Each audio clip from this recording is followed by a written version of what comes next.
नमस्ते, आपके साथ मैं हूं जयप्रकाश शर्मा। 2 बज चुके हैं, 2 बजने के साथ ही खबर 2 टूक लेकर हाजिर हो चुके हैं। आपके टेलीविजन स्क्रीन पर सबसे बड़ी खबर आ रही है यूपी की, मुख्तार अंसारी से जुड़ी। अवधेश राज हत्याकांड, मुख्तार अंसारी दोषी करार हो गया है। थोड़ी देर में ही कोर्ट फैसला सुनाने वाला है, सजा का ऐलान होगा। कोर्ट का फैसला आने वाला है, सजा का ऐलान होने जा रहा है। हत्याकांड के मुख्य गवाह है अजय राय, कोर्ट में मौजूद हैं। आपको बता दें कि बड़ी खबर, अवधेश राय हत्याकांड 31 बरस बाद, ये आपको बता दें कि सजा का ऐलान होने जा रहा है। लंबी लड़ाई लड़ी है अजय राय ने और उसके बाद अवधेश राय हत्याकांड में इंसाफ मिलता नजर आ रहा है। हालांकि मुख्तार अंसारी की आपको बता दें वीडियो कॉन्फ्रेंसिंग के जरिए कोर्ट में पेशी हुई और पेशी होने के बाद अदालत ने उसने दोषी करार दिया है और माना यह जा रहा है कि उसे उम्र कैद या फांसी की सजा का ऐलान हो सकता है। कभी भी आपको बता दें कि सजा का ऐलान हो सकता है। सबकी नजर है क्योंकि कोर्ट ने 2 बजे के बाद, अभी आपको बता दें दोपहर का लंच करने के बाद यह फैसला आने वाला है कुछ ही देर में। जयपाल हमारे साथ, हमारे सहयोगी वाराणसी से और ज्यादा अपडेट के साथ हो गए। जयपाल, क्या हालचाल है, कितनी देर में फैसला?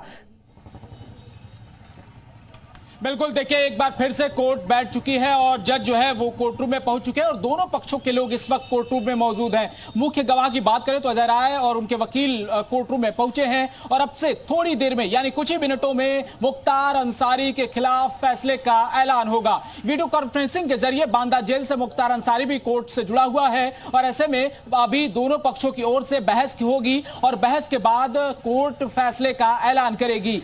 फैसला 32 साल बाद आ रहा है, ऐसे में आशंका देखते हुए कोर्ट के आसपास सुरक्षा काफी चाक चौबंद कर दी गई है। अगर फोर्स की बात करें तो यहां पर अलग अलग थानों के फोर्स को तैनात किया गया है। कोर्ट रूम के जो आसपास है वहां भी सुरक्षा बढ़ा दी गई है। पूरे परिसर पर चप्पे चप्पे पर पुलिस के जवानों की नजर है और खुफिया एजेंसियों की भी तैनाती कर दी गई है। सभी थानों को अलर्ट मोड पर रखा गया है और अब से थोड़ी देर में जब फैसला आएगा देखना होगा कि मुख्तार के खिलाफ वाराणसी की एमपी एमएलए कोर्ट क्या फैसला सुनाती है। जानकार बता रहे हैं और सूत्र जो भीतर से जानकारी दे रहे हैं वो ये कह रहे हैं कि उम्र कैद की सजा मुख्तार अंसारी को हो सकती है क्योंकि जिस तरीके से अवधेश राय हत्याकांड में 3 अगस्त 1991 दोपहर 1 बजे गोलियों की तड़तड़ाहट से पूरा इलाका लहुरा बीर का गूंज उठा, उसी वक्त जो है उसके बाद उनको अस्पताल ले जाएगा जहां पर अवधेश राय ने दम तोड़ दिया और उसी के बाद परिवार ने एक लंबी लड़ाई लड़ी। तमाम गवाहों की भी गवाही होनी थी लेकिन 2007 में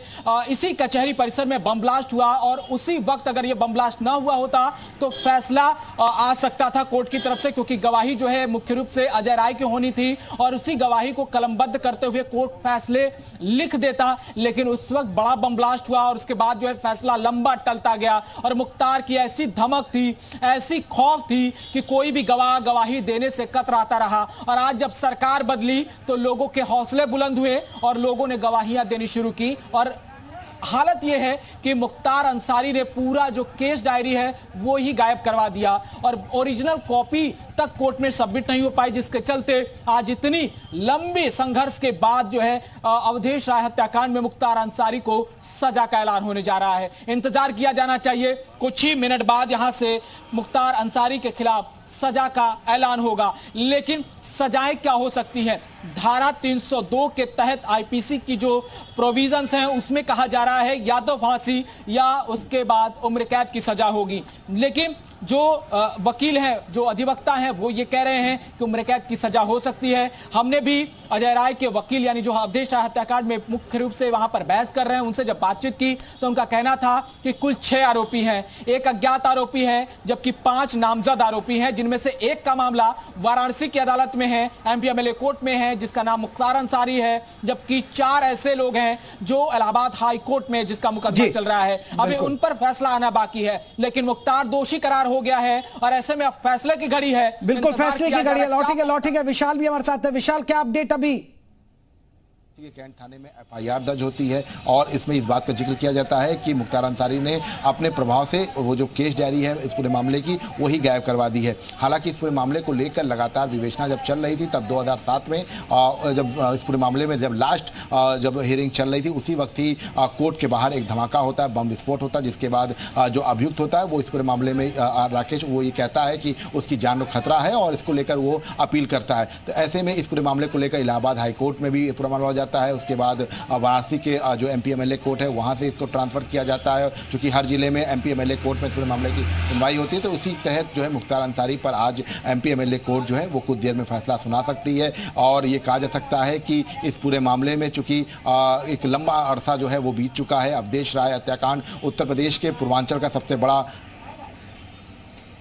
बिल्कुल विशाल, हमारे सहयोगी लगातार पल पल के अपडेट दे रहे हैं। जयपाल हमें वाराणसी से दे रहे हैं और सबसे बड़ी बात है थोड़ी देर में कोर्ट का आएगा फैसला, सजा का ऐलान हो जाएगा। अवधेश राय हत्याकांड करीब 32 बरस बाद आपको बता दें कि यह फैसला आ रहा है और सबकी नजरें टिकी हुई है, क्योंकि जिस तरह पूर्वांचल का माफिया मुख्तार अंसारी उस पर हो रहा है। जयपाल, अगर हम बात करें क्योंकि जिरह आपने कहा जिरह होगी तो लंबी चलेगी या तुरंत अदालत, क्योंकि ज्यादातर पूरी लंबी जिरह हो चुकी है इससे पहले, तो अभी लंबी जिरह होगी सजा पर? देखिए, जब हम वकील से बातचीत कर रहे थे तो वकील ने साफ तौर पर यह कहा है कि जिरह जो है वो ज्यादा लंबी नहीं होगी। हालांकि ये जवाबी बहस जरूर हो सकती है और काउंटर के तौर पर सवाल जवाब भी किए जा सकते हैं। कोर्ट भी आश्वस्त करना चाहता है लोगों को कि किसी भी तरह की इस जो फैसला है उसमें कोई जो है एक पक्षी फैसला नहीं है, इसमें दोनों तरफ के लोगों को सुना गया है। और खुद वीडियो कॉन्फ्रेंसिंग के जरिए मुख्तार अंसारी भी जुड़ा हुआ है, तो मुख्तार भी इस पूरे फैसले को सुनेगा, देखेगा और उसके जो बॉडी लैंग्वेज है वो साफ तौर पर यह बता रहा है कि मुख्तार काफी डरा हुआ है। उसे ऐसा लग रहा है, क्योंकि इसको लोगों ने उसको जानकारी भी दी है कि हो सकता है कि मुख्तार इस फैसले के बाद पूरी जिंदगी जेल में ही बिता सकता है, क्योंकि जिस तरीके से उम्मीद जताई जा रही है कि इतने बड़े हत्याकांड को मुख्तार ने अंजाम दिया और जिस तरीके से पूरे पूर्वांचल में मुख्तार का खौफ हुआ करता था, अदावत हुआ करती थी, गैंगवॉर चलता था, अब उसमें कहीं ना कहीं मुख्तार पूरी तरह से टूटता हुआ नजर आ रहा है और यह आखिरी ताबूत होगी मुख्तार के इस पूरे जो माफियागिरी है उसमें। और यह कहीं ना कहीं कहा जा सकता है कि जिस तरीके से अजय राय ने जब हम उनसे बातचीत कर रहे थे तो उन्होंने कहा था कि उनके परिवार को और खुद उनको भी इस बात का खतरा है कि अगर मुख्तार को सजा होती है तो उनके लोग जो है उनको टारगेट कर सकते हैं और यह सवाल उन्होंने कई बार उठाया है। और ऐसे में सुरक्षा को लेकर अगर बात करें तो बेहद चाक चौबंद इंतजाम किए गए हैं, जबकि दूसरी तरफ मुख्तार के लोग जो हैं वो काफी ज्यादा एग्रेसिव नजर आ रहे हैं। उनका कहना है कि ये जो है वो बदला लिया जा रहा है और मुख्तार को सताया जा रहा है। उनके वकील का कहना है कि ओरिजिनल कॉपी सबमिट नहीं की गई, बिना ओरिजिनल डॉक्यूमेंट के ये फैसला सुनाया जा रहा है, ये एक नजीर के तौर पर बनेगा, इसको आगे की कोर्ट में चैलेंज किया जाएगा। लेकिन देखना होगा फैसला क्या होता है। उम्मीद सभी की यही है कि मुख्तार को जो है वो सजा का जो ऐलान होगा वो या तो फांसी या फिर उम्र कैद की हो सकती है। लेकिन इन सबसे ज्यादा बड़ा सवाल यह है कि क्या मुख्तार इस मामले से बरी भी हो सकता है, क्योंकि कई बार कोर्ट की तरफ से जब जिरह हो रही थी तो मुख्तार के वकील जो श्रीनाथ त्रिपाठी हैं वो बार बार ये कह रहे थे कि ओरिजिनल कॉपी है नहीं, किसके आधार पर यह फैसला दिया जाएगा, कोई सबूत उस तरीके से है नहीं। गवाही हुई है, मुख्य गवाह के तौर पर अवधेश राय के छोटे भाई अजय राय ने गवाही दी है और इनके साथ जो है तमाम और भी लोगों ने गवाही जरूर दी, लेकिन उस गवाही के आधार पर जब आखिरी तौर पर मुख्तार की गवाही हुई तो मुख्तार ने कोर्ट में यह साफ तौर पर कह दिया था कि वो इस पूरे हत्याकांड में शामिल नहीं है, उसे फंसाया गया है, साजिश की गई है। जबकि मुख्तार और उसके लोग जो है वो इस बात को नकार नहीं पा रहे थे। जब उस वक्त हत्याकांड हुई थी 1991 में, जब गोलियां चली थी, खुद अजय राय वहां पर मौजूद थे।